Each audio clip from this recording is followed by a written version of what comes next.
Hello and welcome to this episode of Conscious Design. I'm your host, Ian Peterman, and author of the Conscious Design book. And today I'm excited to have Stephen Jordan. He's the CEO of Institute for Sustainable Development. Been in that role for the last 5 or so years. And we actually met while you were moderating a panel for sustainable packaging and recycling in DC, which is a super interesting topic. Everybody thinks about packaging, but you've been working in the sustainability space since, I think, 2013. I'm really excited to dive into what you're doing now, and I'm sure we'll touch onto business and the ROI of sustainability, but welcome to the show. Well, thank you very much for having me, and it's a pleasure to be here. All right, well, stepping back a little bit. Everybody loves a good origin story, unless you do it too much, like Marvel has. But let's take a step back. What got you into this space? ESG is a large, heavy topic, a lot to do in that space. How did you end up here? Well, honestly, it was a long time ago. I think the first glimmer that I might be getting interested in some of these things is that I have a master's in political theory. Very few people who get a master's in political theory then go on to get an MBA. It's just that is a unique combo. Not normal. But so one of the things that was interesting was that I would take corporate representatives, lobbyists, up to Capitol Hill. We'd have these conversations about international trade. And what was fascinating was that none of the members of Congress ever had any problems with the economics of what they were talking about. Nobody said to any of the lobbyists, look, lowering tariff barriers doesn't make economic sense. They were all like, of course, the economics of international trade is pretty darn clear, especially when it's not necessarily a level playing field with the countries in question. But their objections were all about this. Okay, if we open borders and we expand international trade, what does that mean for the environment? What does that mean for labor?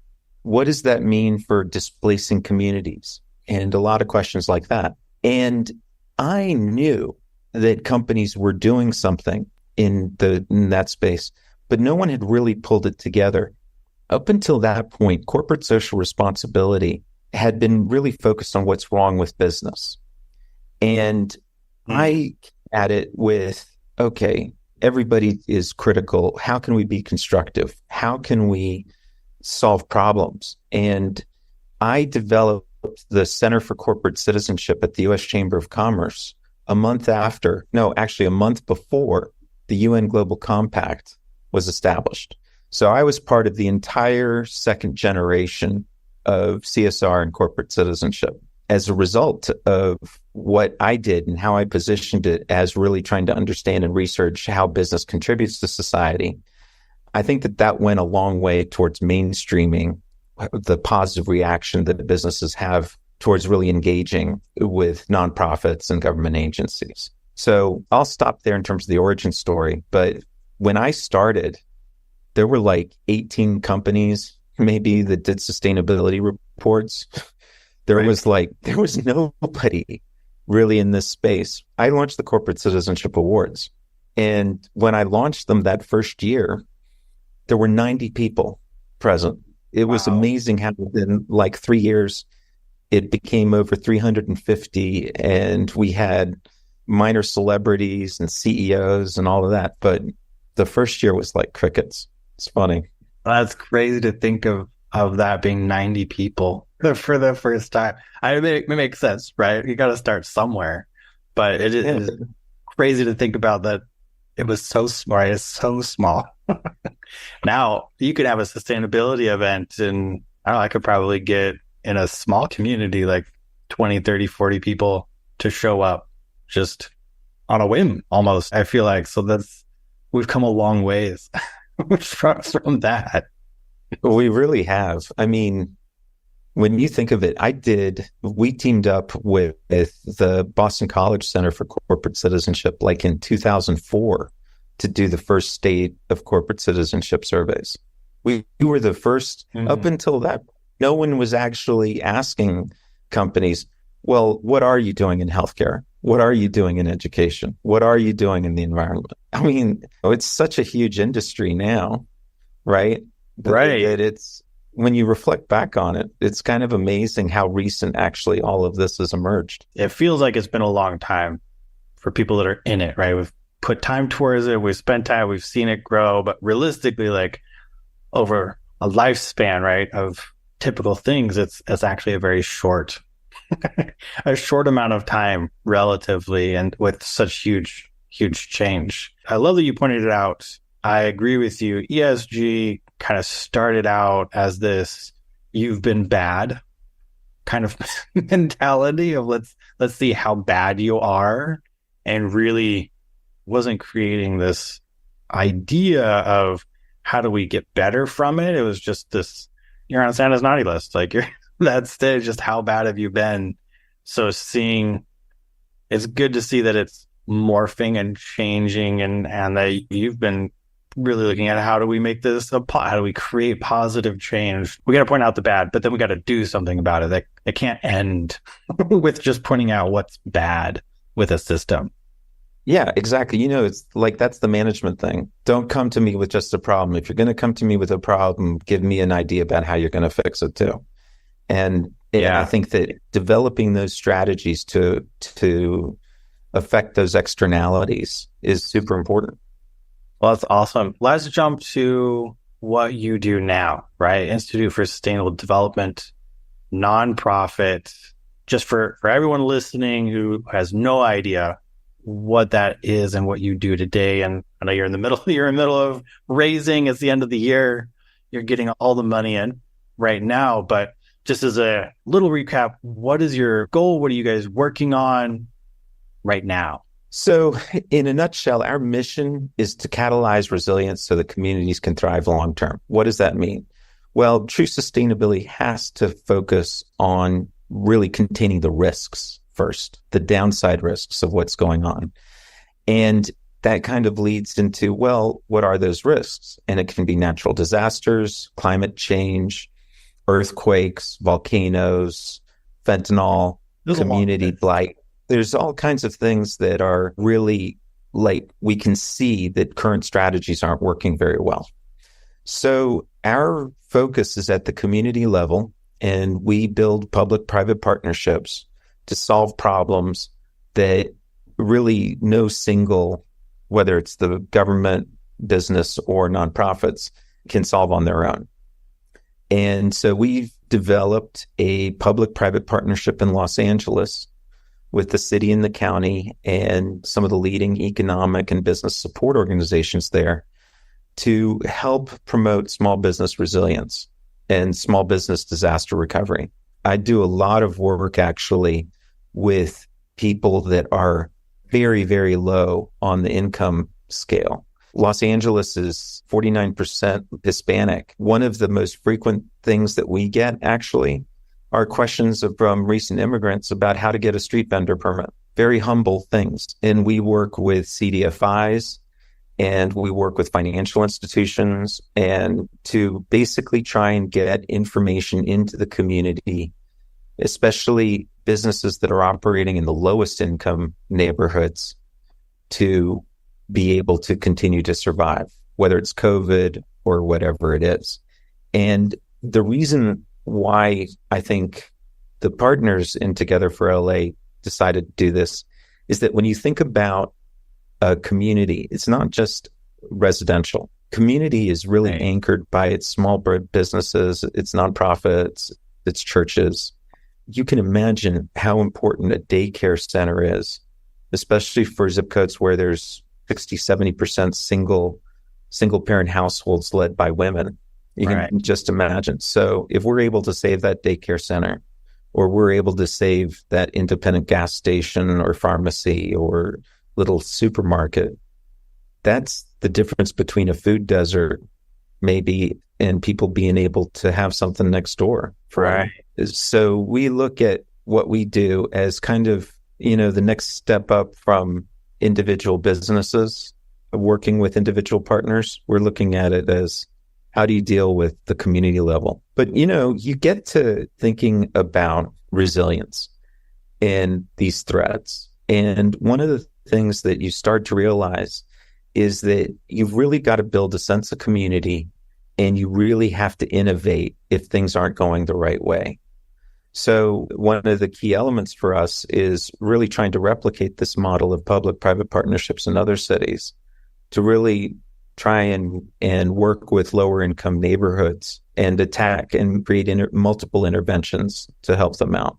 And then on the innovation side, I'm sorry, but I'm a deep pessimist that current climate strategies are working. I think that we had, and check me if I'm wrong, but like 120 days this past year where we exceeded 1.5 degrees Celsius. I think we did. Yeah. Yeah. We're not on track and by any means. Right. And the IPCC is saying that we're very likely to do this before 2030 to breach that threshold. Yep. They're starting to run numbers now for what a 3 degree is as a actual potential, even at our current trajectory. Right. So we did a deep dive this past year looking at green and blue innovation. What's holding us back? How do we accelerate the innovation pipeline?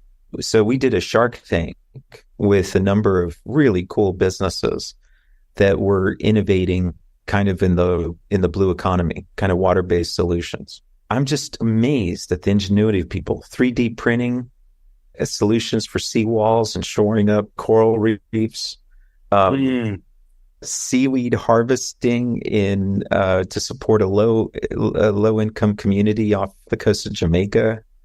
That was amazing.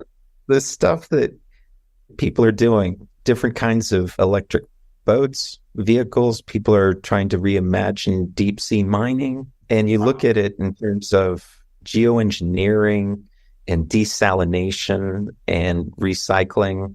We've been fortunate to work with some of the best companies on the planet on some of these issues. So it's been very rewarding. And as a result of that, well, I'll stop there if you have any questions. I've definitely seen quite a bit of innovation in the ocean world, just in like transportation. There's a number of companies that are looking at how to use sails now. How do we take advantage of the winds that go around our oceans pretty much nonstop and save on fuel and save on these other costs? We just shove a ship across an ocean rather than taking advantage of those trade winds, which worked before. That's how we even got here and built trade originally on an intercontinental basis. So there is so much innovation. And it's great that you guys ran a Shark Tank, because I'm a firm believer that we have all the solutions right now. It's finding the people that have them and giving them the right support and the ability to act on the solutions that they have. And we can. Like, I think I always point to, the world stopped when COVID hit. And briefly, very briefly, everybody from most people, from politicians to individuals, governments, right, every level was able to lockstep go through a process and achieve a goal. We can do it. We just proved that we can do it. It's figuring out how do we facilitate and repeat that. Now let's take that same capability we know we all have, and now let's apply it to the environment and sustainability. And I think that just is always in my head of like, we globally somehow stopped everything else, solved a problem, but then we forgot. We just went back to business as usual. One of the great sayings that I love is William Gibson's quote, "The future is here. It's just not evenly distributed yet." I love that. And it's one of the reasons why I became so interested in Scandinavia. Believe it or not, Sweden may rank as like the top green economy in the world. They're also like third or fourth in ranking in the world in innovation. So I went to Sweden to go find out what they were doing. There is no other company, I assure you, because landfill is too cheap. There is no other company on the planet that has cracked that kind of a code. And I just give them a hard time about the other 4%. I became friends with Nizar Kamuri, who is the CEO of Saudi water company, Sawako. They are getting more water out of brine, so out of a particular unit of water, seawater, than ever before. And they're constantly on the hunt for great innovators. And I thought that that was super cool. The reason why I think that current climate change strategies are doomed to fail is because they're really trying to tackle a problem that's like a giant tragedy of the commons. No one owns the atmosphere, right? No one owns nature. No one owns the ocean. So a lot of times with that, people feel like that they can take and take and take from it. And there's no obligation or responsibility to do anything to curate it, to make it better. But that's not the only problem. The other thing is that climate change has disparate impacts on different countries, and even within a country on different regions. So people are talking about more arable land in Canada. The Russians are thrilled to think that there might be a Northwest Passage. The Chinese aren't going to stop their industrialization and emit more gases until 2030. The Indians aren't going to stop adding new coal-fired generators. The Nigerians, like, there's so many different interests. One of the elements that we have to think about is how can we develop innovations for each habitat if we can't really tackle this globally in terms of a concerted alliance? And so that led me to another investigation. Have you heard of Biosphere 2? Well, it's amazing. So originally it was built in the 1980s for NASA. And we're going to send astronauts through it to figure out how to build environments so that they could sustainable development on the moon or on Mars. One of the things that they realized is that the scale and complexity of the challenges of having sustainable communities in these hardship habitats is enormous. It's going to be enormous, right? And that's a huge problem with Mars, given the orbit that it has. They've converted into being the largest controlled environmental research center on the planet. And what they did, for example, they had Columbia University go in there, and Columbia University basically studied their ocean habitat. Biosphere 2 has 7 habitats. They have a tropical jungle in the middle of the arid desert. They have an ocean reef. They have a mangrove. They have 3 other different habitats that people are super interested in studying in a controlled way. You wouldn't necessarily want to pump a ton of carbon dioxide into a living coral reef. But here they just went wild. And it was their research that really showed the physical effects of CO2 on coral reef bleaching, on the acidification of the oceans. So they also did the research on what would happen if you have a change in the atmosphere chemistry on the tropical rainforest. They basically tried to kill every habitat that was in there at one point or another. But it turns out that there are these kind of habitat research centers all over the world, right? Mm-hmm. The Thomas Lovejoy Center in Brazil, right? There's one in Israel and in the south. There's the Svalbard Seed Trust in Norway. And I was talking to these guys and I said, is this kind of like the astronomers where they have an observatory in South Africa and one in Chile and one in Hawaii, and they all compare notes and collaborate with each other? And they were looking at each other and says, no, but that's a great idea. And so now we're trying to create a public-private partnership for green innovation, for how do you strengthen the innovation pipeline? How do you connect researchers, basic researchers like the folks at Biosphere 2 or the French Center for National Scientific Research with entrepreneurs and innovators and people who are interested in biomimicry? How do you cross the chasm, as they call it, between R&D, basic R&D, and applied research? And then how do you cross that second chasm from great ideas to going to market and going to innovation and scale? Those are all deep chasms.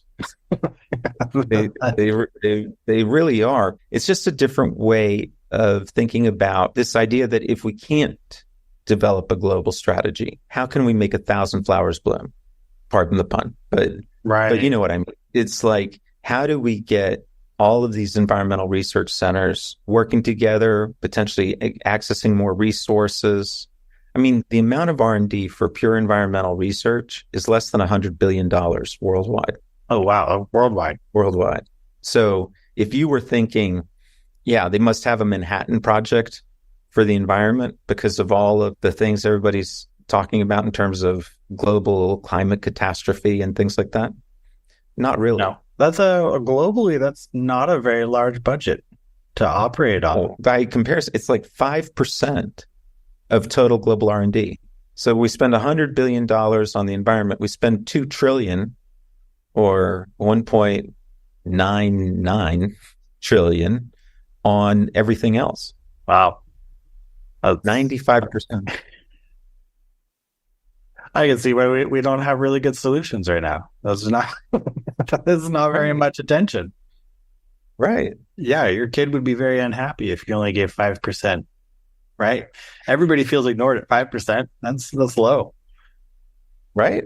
I was shocked about it. And I think that in terms of a foundational strategy, like really understanding the R&D, the chemistry, the impacts on different habitat, you would think that folks would have been prioritizing that for a while, especially because it's so situational. You can't, what's going on in one part of actually Half Moon Bay out in the Bay Area is going to be different than another part. In some cases, they'll have subsidence. In Louisiana, they've got challenges where they've got this plume of fresh water coming out of the Mississippi into the middle of the Gulf of Mexico. And simultaneously, they got a ton of salt water coming into the freshwater fisheries. So many like individual challenges here. Right. I think this is kind of a similar, and this is where I'm working in, and part of why I was there with Nexus Council actually is in DC is there's people like to try to go, oh, well, it's one planet, so one solution, right? They're like, oh, well, it's just a planet. It's just, and nobody really pays attention to the fact that, or you know, people have the ideas around, oh, I want circular economy, or I want all of these things. So, Ian, let me ask you a question. When it comes to design, a lot of the folks that you're working with, they're really kind of adapting natural principles to new products, right? It's a blend, honestly. So there's kind of two approaches to designing a product that's going to be sustainable. So like if we're to broad categorize it, right? One is to go down a true biomimicry standpoint where you really are trying to mimic nature even to the core of the function of the product. So things like they made swimsuits that actually looked like shark skin, because if you look at the textural nature of shark skin, it's not perfectly smooth, but it makes the shark go through water very nicely, right? So there's that kind of approach of where you're trying to solve a problem, like how can I swim faster in the water, or how can I have something go through the water faster? And then you find something in nature that goes really fast. That's one kind of approach. The other is really taking what I try to get people to look at, and you can do both, is really looking at circularity. Is, all right, what is the actual lifespan of the product? And so a lot of times, even now, even, you know, big companies, small companies, it's everyone, they look at end of life as going in the trash. And they'll maybe think about how can you separate it out, or is it recyclable? But oftentimes people they look at the component level. So they go, oh, well, you could pull the battery out and be recyclable. This is technically recyclable plastic, but they don't necessarily look at the whole system. And so we end up getting partway through a circular economy, or being able to really utilize that materials again. Or one of the big things that people are like from the consumer end is, oh, this is biodegradable. And so there's a lot of products out there where from a design standpoint, you kind of get the directive a lot of times, oh, well, the customer, we want to do something biodegradable. Like, okay, great. Well, here's a biodegradable material. We can do that. But they don't always take that extra step to go, oh, this is industrial biodegradable only, meaning there's like a handful of facilities in the entire US that can even process this.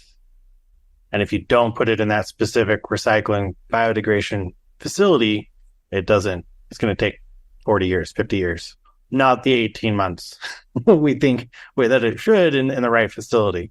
So when you're approaching design, it's one way is that true copy, but you can also go in and really look at, if you look at nature as a system, right? Something is grown, right? In nature, it's plant grows, plant seeds, plant dies, turns into mulch, feeds the next plant. It is a circle. There's no wasted material in nature, not really. So that approach is harder. It takes a lot more work to get there, but that's where a lot of companies are trying to figure out, okay, how do we actually create something that doesn't just dead end in a landfill? How do we make something that can actually be recycled? How do we make products that, if they're made out of recycled parts, recyclable materials, they can actually be separated?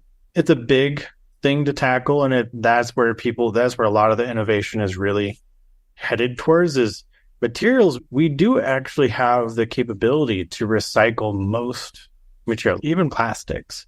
There's a lot there. And one of the things that I'm trying to focusing a little more time on and seeing what can be done is there's not always the facility or the resource to recycle. So you probably know that when you put all the stuff in your recycling bin, only a percentage of it actually gets recycled. Not because it can't be, but because there isn't a facility that's able to take on the amount that's being generated, or it's just not profitable enough. And so the infrastructure is a kind of a missing piece to that side of designing products. Right. I think I can see from like a small or mid-sized company that all of this just seems too much to take. Oh, it seems expensive. It just looks expensive. The capital investment on some of this stuff must just be incredible. They're always, because that's all the money that they have to invest, they're always looking at it in terms of ROI. Do you think that some of these innovations in life cycle research are going to be profitable, and will they be open to small and medium-sized businesses? Yeah, I think there's a couple sticking points that make it really hard. If I'm Nike, right? I think even Nike, Adidas, a couple of them, they have like, oh, here's a shoe, we can take it back, we'll fully they can create their own circle, right? Where that material comes back and they can process it, because they have they can throw $1 billion at a new recycling facility and just make it appear, right? There's kind of two blockers. One is making sure this could be policy, but also really infrastructure, making sure there's actually the facility, the recycling partner, the biodegrading, whatever that technology is, to recover the material properly, making sure that there's a distributed network just as easily as trash. Because if you look at consumer behavior, right, none of us want to do too much extra to throw our stuff away. We just want to get rid of it. Once it's dead and useless to us, we want to move on. So making some way to close that loop, adding an extra step, making it easier for sorting to happen. Something that would allow that used material, right? If I throw my wallet away, be able to capture that and recycle it in some way, right? So having that infrastructure there. Other piece that I think is really important is a lot of businesses that I talk to, small, medium, they look at it, they're kind of afraid for two reasons. One, they're afraid that there's going to be too large of an investment just in design hours, retooling, right? All the costs that come in with developing a new product or redeveloping a product. With that, they're concerned they're not going to get their money back from it. And obviously you have to, right? As you said, when you're a business, you have your budget. That is what you have. That's all you got. That's all you got. You got your little pot. And if you invested in the wrong thing and get none of it back, you're out. You could be gone. It could kill you, right? You can't invest in 40 different ideas and hope one works.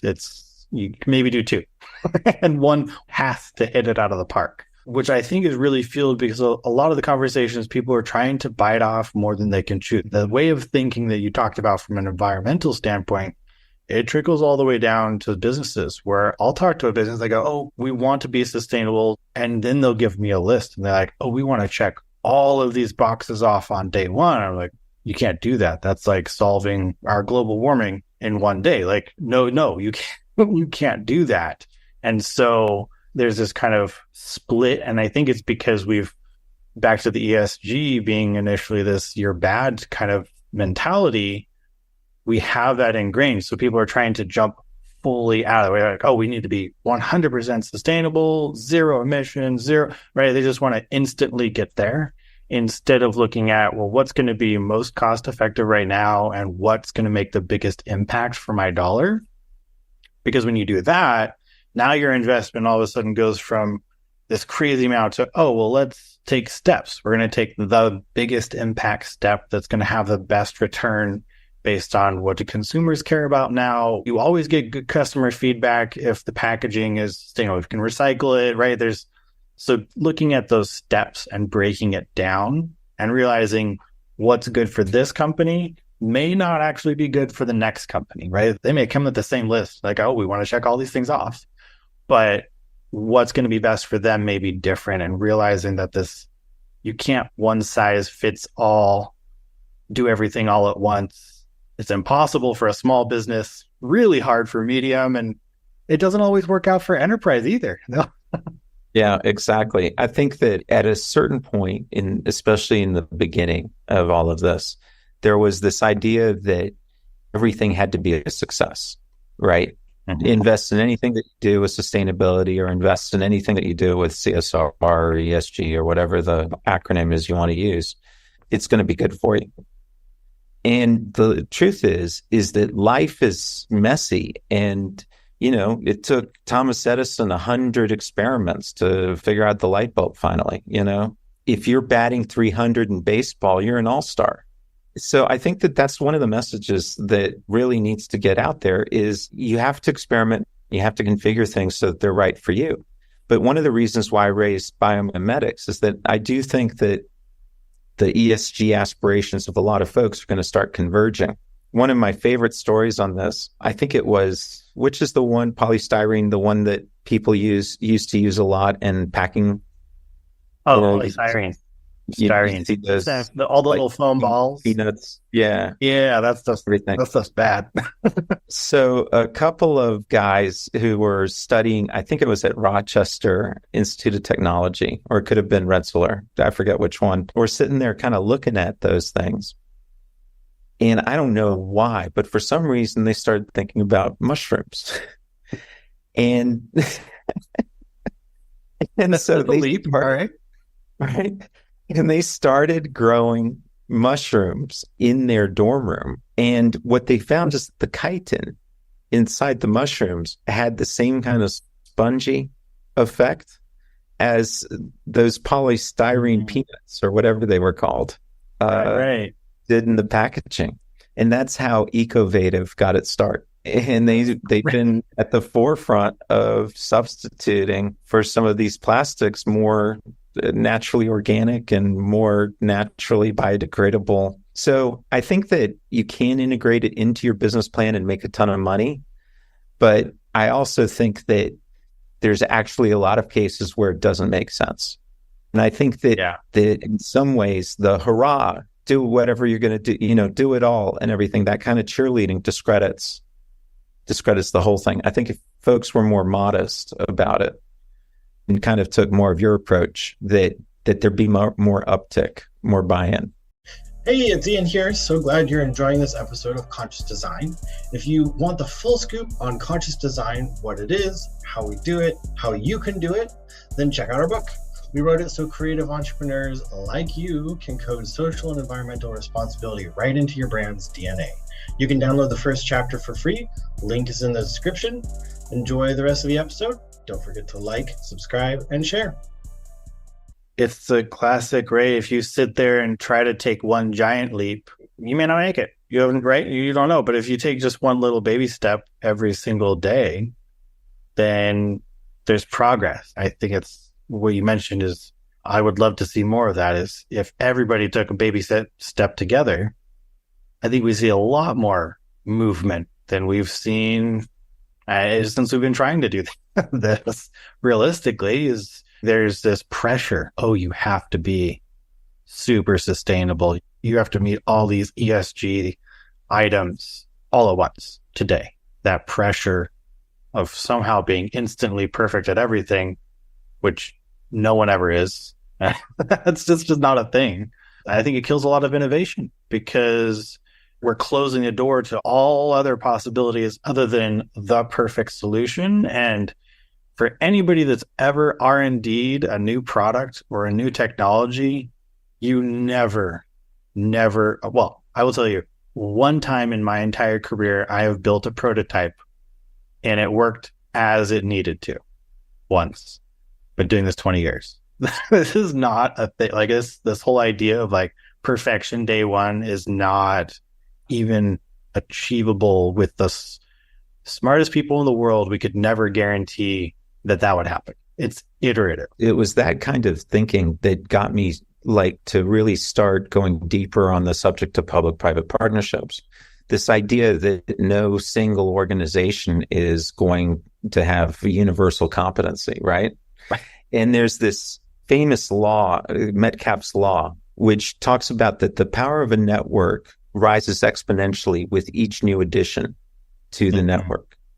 And the problem is, though, is a lot of times we don't have flow, right? The information stops in a certain place. So like we were talking about with the academics and researchers and the scientists, the flow to commercialization, there's a lot of friction along the way. So one of the things that I think that we have to do more of is simply connect the dots and help people build trust with each other. Right. I think I have seen firsthand, not just with these two partnerships that we're developing right now, but kind of in my entire career, I've seen firsthand how building trusted relationships can cause people that you would never think could get together to work, to have, and it has kind of a synergistic effect. It's like engineers and marketers teaming up. Whoa. Amazing thing happens. A great point. One of the big things that I'm a huge proponent of, and in my design firm, I do this with my teams, is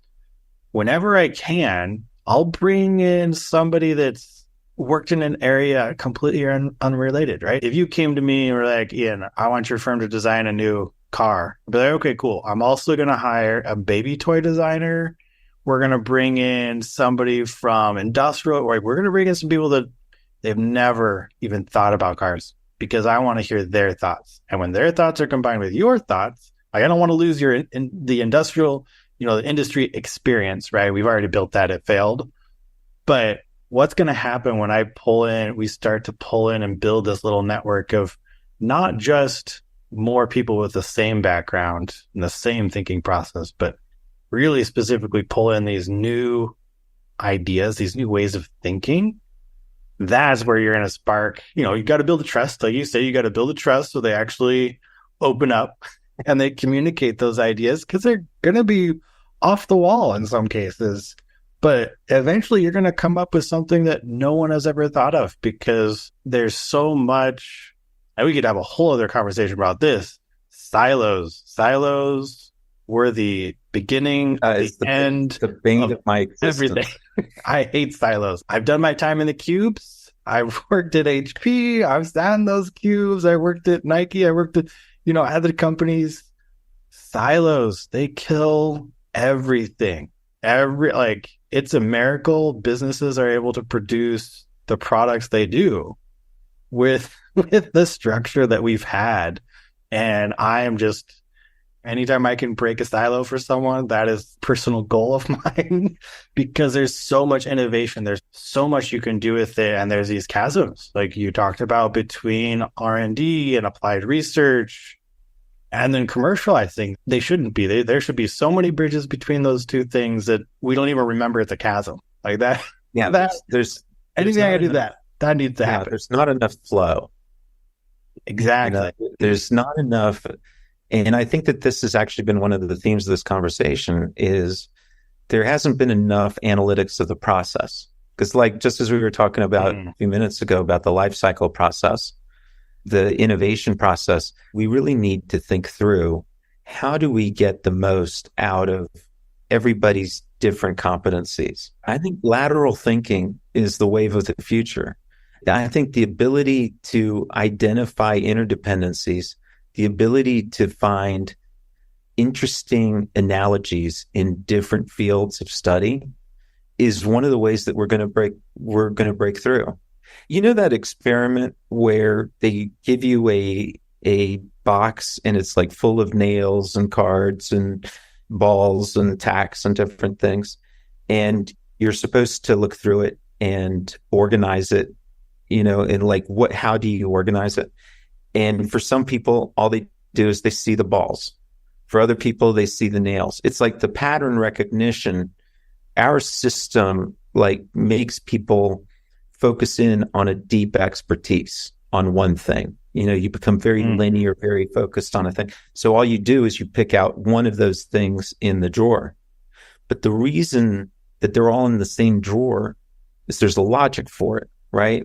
And by bringing together with the aquarium manager, like all of that kind of stuff will help to identify analogies and breakthroughs that just staying in your deep focus won't. Don't get me wrong. I mean, the deep focus there's just 6 feet of huge knowledge behind every single thing at the top. But I think lateral thinking is part of the way of the future. Yeah, this has been, I'm actually working on the background. I'll tell you after the episode what I'm working on, but it's all around this idea. And this has been something that I've thought about almost 10 years now is, polymath, right? Somebody who understands more than just one thing. And that, I had a great interview, a few months ago with this lady that she wrote a book and her focus is on systems. And we couldn't think of any design or career where you really get to learn and focus on systems and this idea of polymath where you're right. If you go to college, it's okay. Well, what kind of, I want to be an engineer. Great. Oh, what kind? Pick between mechanical, electrical, right? Civil. Oh, you're a mechanical. Great. Now, do you want to specialize in robotics? Do you want to specialize in pneumatics? Do you want to specialize in vacuum? Like, all right. Okay, cool. Now, do you want to add in how many more layers would you like to specialize in? Which is great. I mean, that's how you have brain surgeons, right? We need those. We got to have somebody who knows how to do brain surgery. But we couldn't find a path. We don't have a path of creating this polymath or this way of thinking, right? Where you're actually bridging across multiple ideas or really at the system level. Like there are system engineers, but I'll tell you right now, system engineers, when you get into the degree, is actually how to build a factory floor. When you think, if you just throw that name out there, people are like, oh, systems. Okay. Okay. No. They're usually very specific on, I build systems for a factory floor that's going to make Intel wafer chips. That's why I'm concerned AI is going to eat our lunch down the road, because it's actually not artificial intelligence. That's really kind of a misnomer of what it is. It's exponentially better pattern recognition than former versions of machine learning, right? But it's that pattern, it's that ability to have complex and lateral pattern recognition that's going to lead to just an exponential increase in innovations. Some folks, I think it was Ray Kurzweil, wants to live to 2030 because he thinks that that's when computing power is going to exceed human brain power and the singularity. I don't know. I'm not convinced. No, but there's some folks, technologically positive future, Ray Kurzweil types that we're going to upload ourselves and live forever. And then there's we're all going to die. Right. Skynet, Terminator. Joy, Kurt Vonnegut, all of that. And then I think I'm in the middle camp where I think that in some areas like medicine, we're going to have amazing breakthroughs. And we still may kill ourselves because we've unleashed some ungodly new virus on our, Yeah. Yeah, I agree with you. It's just another tool. That's really I know there's a lot of people that are afraid, it's going to take all of our jobs. And they're like, well, is it going to take all the jobs you don't want? I always love bringing up, I don't know if you may have heard this, the Luddites. You ever heard of? So, right? Absolutely. And we have the loom. We have so many Luddites now. it will never stop, right? It's every technology, every new thing, the invention of the car, discovery of electricity, computer, the first computers, right? The internet. There was still, I think I saw recently, there was like an article in the 2000s that was still like, the internet may still be a fad. Like it's just, it's so much, right? And so, go out of the Luddites, for everyone who doesn't know that, look it up. But they were afraid of the loop. They rioted. They started it. The British military had to be brought in because they were burning everything because they didn't want looms to take all their jobs. Right now, it takes effort to find somebody with a loom. Like it's a very crafty. Like there's people that do it. That's great, but they are rare and far between. And I see AI as the same. It's a tool, and I think that we can, to what you say, we can use it to absolute amazing ends. I keep seeing multiple times where people have put in research papers, medical research papers, and they go, here's all the top research papers for these 5 years. And then AI filters through it. It goes through and goes, well, here's 15 discoveries you guys overlooked. Here's 15 things you actually already discovered. You just didn't recognize because you didn't cross-reference in the right way. Like potential, and we can harm ourselves. Both are possible. Ian, there's a really interesting book called What Does Technology Want? And I think it was written by the executive editor of Wired magazine, if I'm not mistaken. And it's this idea that every kind of industry has its own logic, right? I can't imagine, like for the horse and buggy folks, how many of them were put out of work because of the car, because the horse and buggy system had created all of its own unique specialties. And that kind of brings me back again to the life cycle discussion that we were having. There's this economist named Ronald Coase theory. Why do people form organizations instead of everybody being their own autonomous person, agent? He came up with a good theory of the firm for that kind of added on to Adam Smith's idea of the pin factory. And he also came up with the idea that every industry, every economy could be structured. It's one of the things actually that the folks who are trying to decarbonize the US economy based their theory on, was his work. Interesting. Okay. But one of the things where policymakers might want to think about is, can they create new industries that create kind of a natural logic, right? Instead of adding windshield wipers and bumpers, you're adding, another biologic component and another biologic component and another. That way you're getting to a true more approximation towards a circular economy in a way. Right. I'm going to be thinking about that. That was interesting, because I feel like it goes back to the silos, right? Each industry is very much siloed, but if you could create your own a new industry, you could also help input those factors, right? I'd be able to. What are the natural things that come out of that are in the DNA of the new industry? Right. I think it's interesting you bring that up, because right, every industry we have right now, even computers, even AI, right, is all very, very siloed. I feel like they've all just kind of come about. Haphazard might be a little bit mean, but haphazardly. Like no one has really, like the car wasn't invented and then we all got together and said, okay, well, how do we want this new industry to exist? It was, this person's building a car now, this person is now, and slowly, they all start to standardize in some ways, but also have their very different ways of doing things. Each company, each new player, adds a little bit. There's no conscious at the beginning of it, right? Going, here's the industry. This is what we want out of the industry. This is how we want to innovate the industry. Make sure like nobody sat down and created the culture of the industry. It just happened. So the idea that you're mentioning of, well, could we create one? It opens up the possibility of us also going, this is exactly how we want it to operate. This is how we want to think about things. These are the inputs. This is the culture. How do we guide innovation, right? In an industry which that sounds really unique. Like, no, I don't think that we have really, it's always been after the fact where we're like, all right, the industry's been around, even AI, right? It's going, okay, well, now what new government regulations are going to come in to start shaping it? But it's already started. We're already past inception. It's like, it's born and alive and doing things. Yeah. I mean, Ian, if you look at it, like every industry is like a game.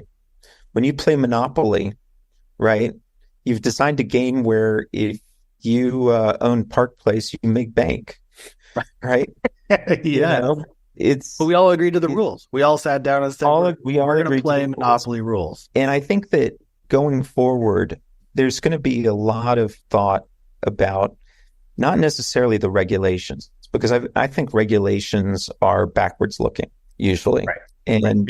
And a lot of times they're overcome by events. Right. And so, but it's more like, how do you get like the constitution of an industry right? Yeah, it's a good way to put it. I like that. Rather than the laws or the rules or the regulations, things, there's going to be some dialogues about industry structures that could be really interesting down the road. I think we're at a point where we're making a lot of decisions that we don't actually know are very critical, because every decision that we're making, like George Washington deciding when to step down after 2 terms, became this huge pattern for the United States, right? We're doing things that we don't even know what kind of precedents that we're setting. And I think that industry design itself could be its own discipline. Have you ever heard of, it was like a short paper or something, but it's basically says the width of 2 horses' asses has determined the size of the spaceship shuttle booster.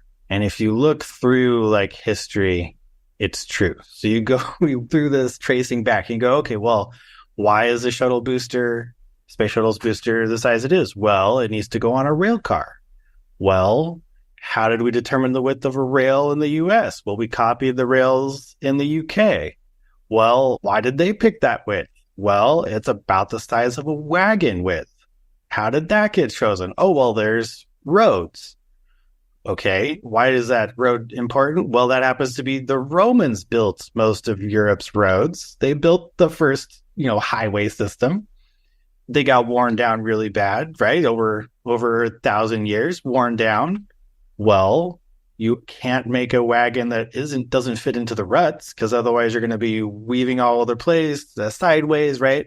No good. So then you trace it back. Okay, well, how did the Romans decide the size of a road? Well, it turns out that they decided it based on their chariot, and their chariot width was determined to hold 2 people and fit behind 2 horses, meaning we traced it all back. The width of 2 horse asses is how we have the width of our rails. And today, we went to space confined by a dimension accidentally set over 1,000 years ago by Romans. Like that's... Yeah, you see we get there. You see the butterfly effect or path dependency in so many different ways.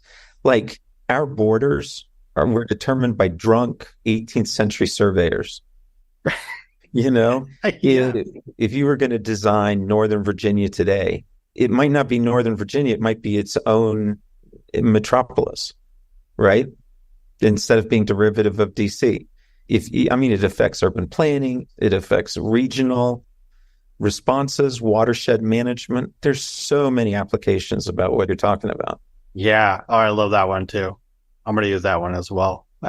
It's true though. It's such a, we just don't often really sit down and go, what? And it's actually part of the reason why I wrote my book, is because we have more control than we give ourselves credit. We just don't think about what the impact of our decisions really are down the road. So, you're triggering a whole other line of conversation here, which is around how far ahead do we think? I mean, and that's not because I think the biggest questions. No, but that's actually one of the biggest questions for folks that are interested in sustainability is, how far ahead am I thinking with all of this? And it just turns out that most people are going to delay gratification for different periods of time, maybe a day, maybe 3 months, maybe a year. When it becomes sustainable development is when you delay gratification. You feel like you've done a good job after 40 years, after 80 years. It's one of the biggest topics in defining what sustainable development really is. Yeah, that's a really good point. It's I don't know. I mean, the standard business plan is 3 to 5 years. That's it. You don't project past 5 years. Maybe you'll have a random person go, oh, well, let's look at a 10-year plan briefly, and then we'll ignore it for the next decade while we work on 5-year plans. And I feel like that systemically, right? That's what we aim for. That's because that's what we look at, right? And even I would say, unintended, or maybe intended, but generally probably not intended is, right? We look at what makes it important, right? The reason why we have quarterly reports is because the stock market wants to know how you're doing. So now you have companies, you have CEOs, CFOs they can't even think 5 years because they are not judged at 5 years. They're judged every 3 months, every quarter. The end of quarter, it's not even, random. It's, the end of March, the end of, or, if you shift whatever you decide your quarters are, right? The end of that month, that last month of in that quarter, that day, that is the day you are working towards, which means you have 90 days. All is right. If you think about what are the constraints of your decisions, well, it's going to be all about 90 day.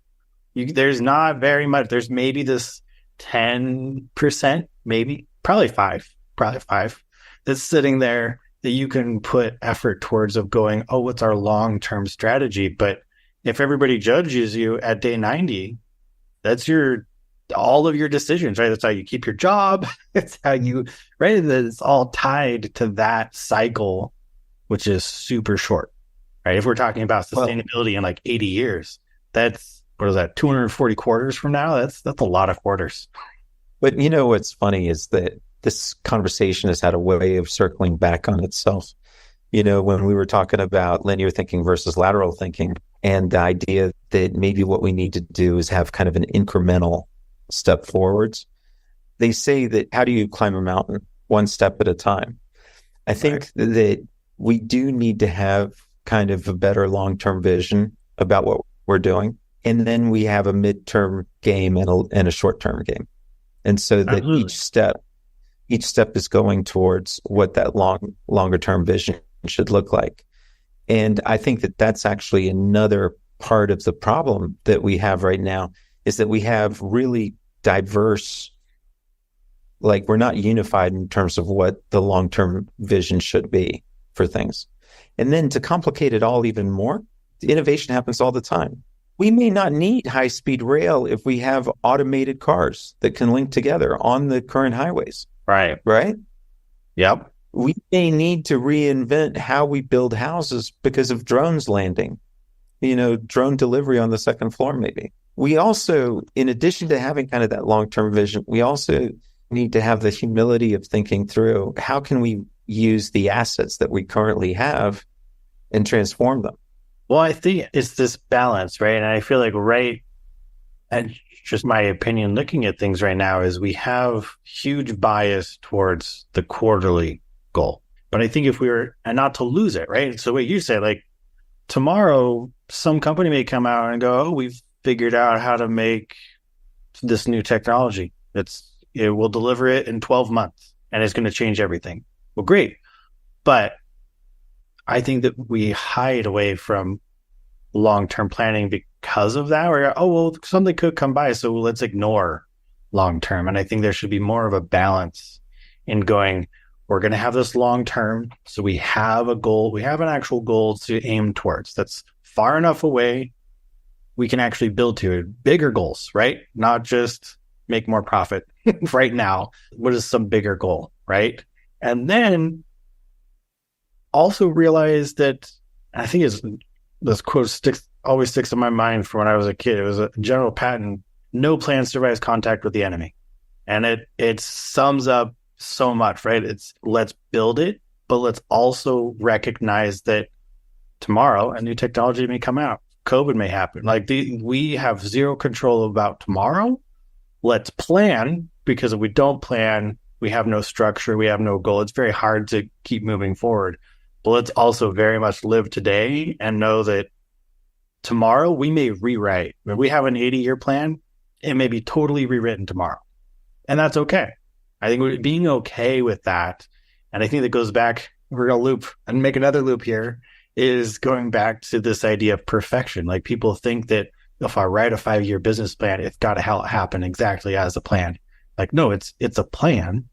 And when reality hits that plan, it's going to change. There's very few companies that write a 5-year plan and it magically, every single thing happens on the date. Like, you're going to put some target dates on there, but it's going to change. Like, it's okay. And I think having that the business end be okay with that life is messy.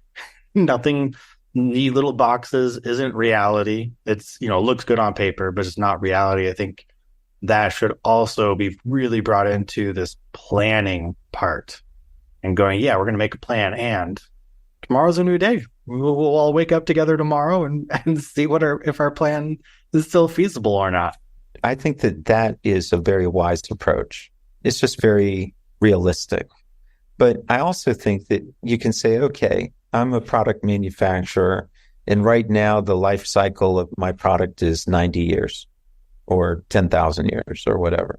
We can also just say, okay, as I'm redesigning it for this next iteration, let's try and shorten the life cycle a year. We can also kind of do that kind of aspiration where it's not, okay, let's do everything in one fell swoop. Let's just create a culture of continuous improvement. Right. That is the key, right? I think it's not trying to be perfect on day one, and knowing that really it's knowing that perfection, I don't know if it's ever actually achievable, but always striving to make improvement. And I think that's the difference, is we like to go, let's make something perfect, instead of let's improve. Let's take a step. And then when we take our next step, make it a better step. It doesn't have to be a perfect step. It just got to be a better step. It works. It works when you apply it. Very cool. So, perfect. Well, this has been amazing. Wonderful being able to talk to you, Stephen.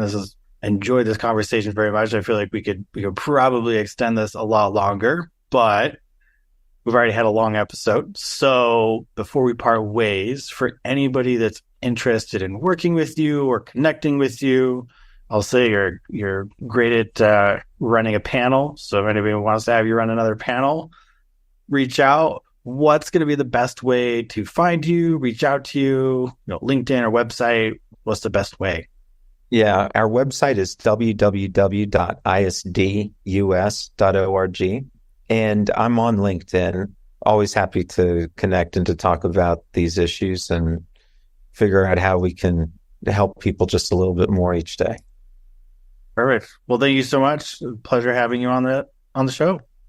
Thank you. I enjoyed it. Hey there. Thanks for joining us for this episode. I hope that you're enjoying the content we're putting out.